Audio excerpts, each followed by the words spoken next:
there is an idol called greed. And it is a big deal, as you will see. Now, let me define my term so that we are talking about the same thing. When we talk about greed or being greedy, greed is the illegitimate and unauthorized desire, pursuit, or acquisition of material gain. Greed is the illegitimate and unauthorized desire, pursuit, or acquisition of material gain. So catastrophic is greed as an idol that in Romans 1, verses 29 and 30, it's put alongside of murder. It is identified as an idol because it is loved, trusted, and served. Now, I know some people say, well, I don't love money. Yeah, but you fantasize about it and date it. Money seeks to become a master, and it does it through a motivation. And the motivation emanates from this thing called greed. Now, I know that mentally I may be being challenged right now because greed is not something we necessarily attribute to ourselves. So I'm going to give you a test, and then you can decide if you're greedy.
You are greedy, I am greedy, if we use illegal or immoral means to acquire things.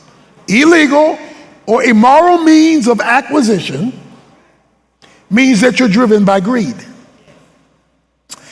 We are greedy. We are greedy when we complain more than we give thanks. We are greedy when we're more concerned about our cash than our character. We are greedy when your financial life is going up, but your spiritual life is going down. We are driven by greed when we treat people with money better than we treat people without it. We are greedy when we crave and plot to possess what legitimately belongs to somebody else. It's called covetousness. Or we are greedy when we hurt others in order to get something for ourselves. All of those are expressions of greed. So are there any greedy people in the house? Oh no? Okay, well let me keep going.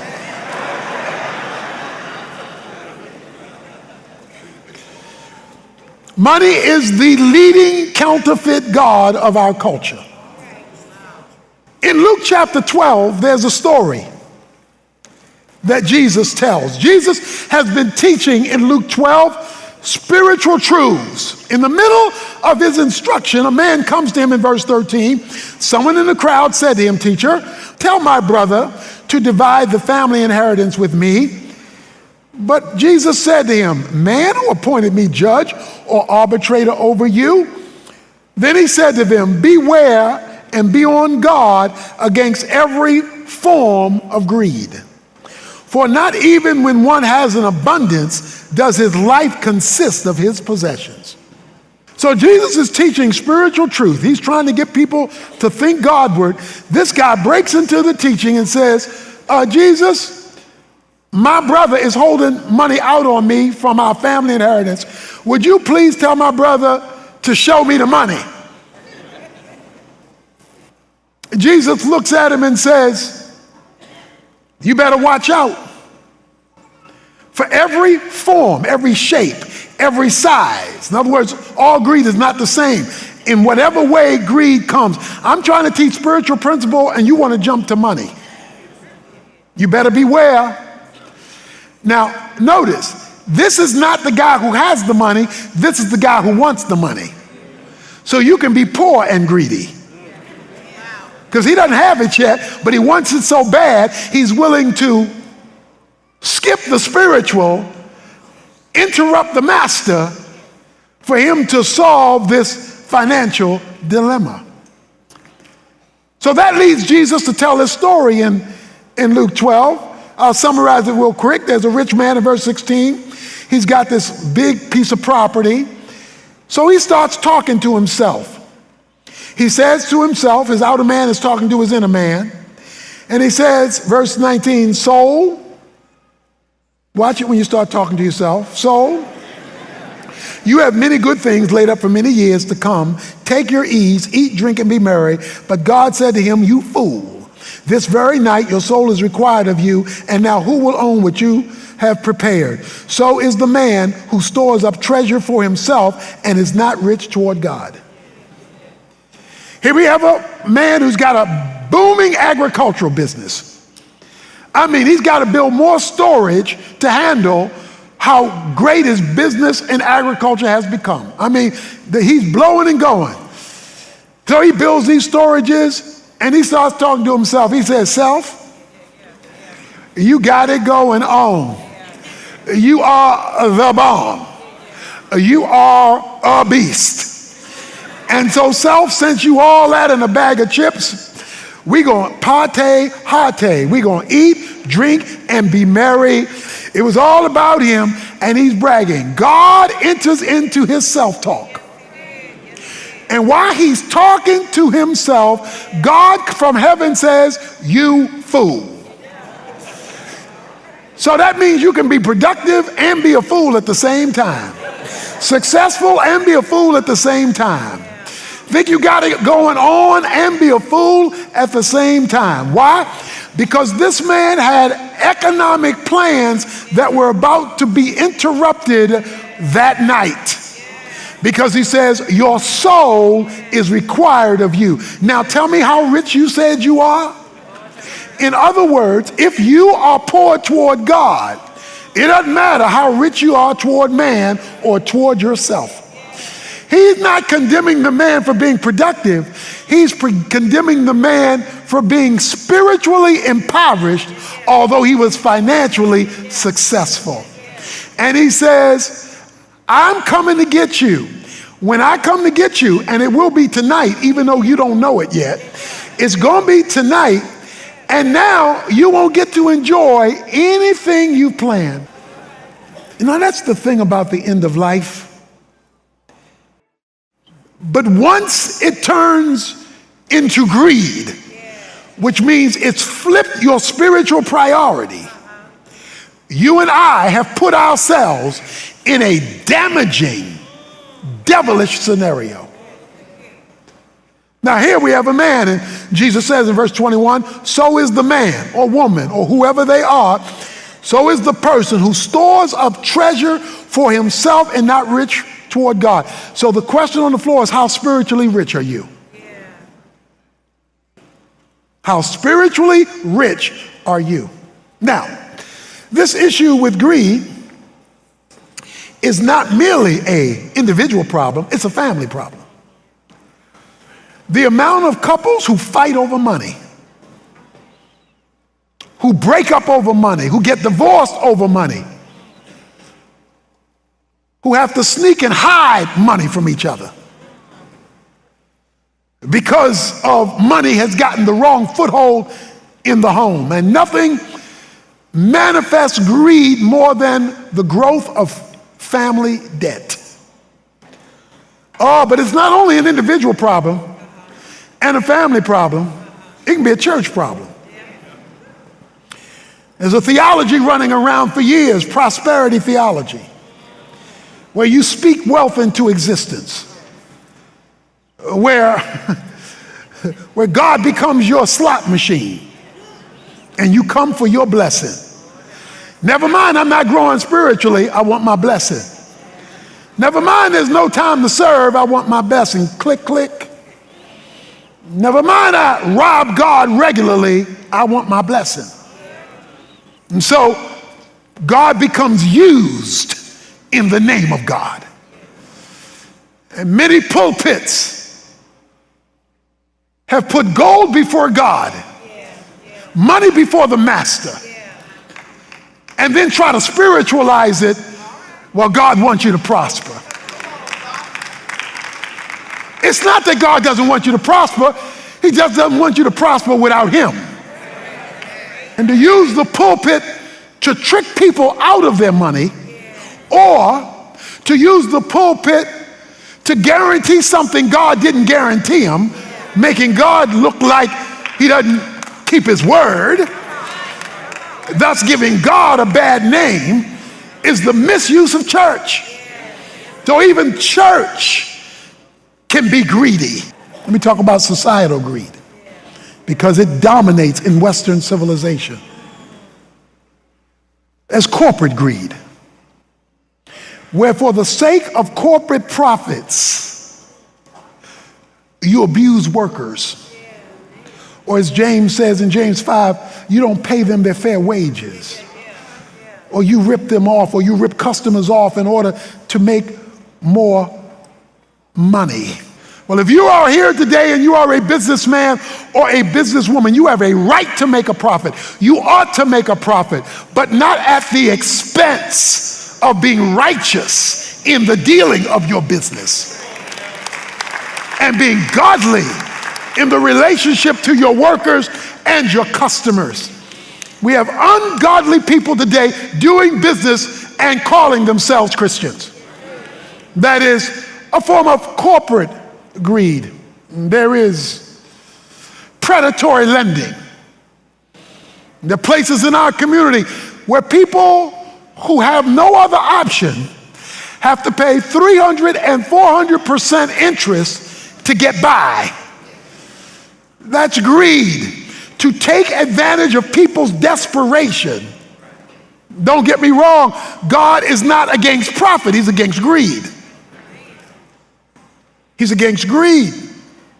And then there is America being built on greed.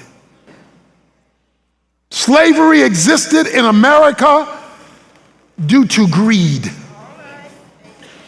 In order to get enough people to service the industry, to maintain King Cotton, to keep this bolstering economy going, we will trap people in perpetual generational slavery based on skin color as the driving means of economic development in America. The birth defect of our great republic was using economics to empower the evil institution of slavery. Is economic development legitimate? Absolutely. But not when you force people against their will into a system that traps them and doesn't give them an out and does so generationally. That's a form of greed. So this idol is a destructive idol, and God will address it unless we do it first. 1 Timothy 6 helps us with this. Paul tells this pastor to teach his congregation. Verse 6, but godliness actually is a means of great gain when accompanied by contentment. For we have brought nothing into the world, so we cannot take anything out of it either. If we have food and clothing, with these we shall be content. But those who want to get rich fall into temptation and a snare, and many foolish and harmful desires, which plunge men into ruin and destruction. For the love of money is the root of all sorts of evil, and some by longing for it have wandered away from the faith and pierced themselves with many griefs. Verse 17, instruct those who are rich in this present world not to be conceited, stuck up, or to fix their hope on the uncertainty of riches, but on God who richly supplies us with all things to enjoy. Instruct them to do good, to be rich in good works, to be generous, ready to share, storing up for themselves the treasure of a good foundation for the future, so that they may take hold of that which is life indeed. So let me give you the secret, so to speak.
Of handling your money and not being greedy.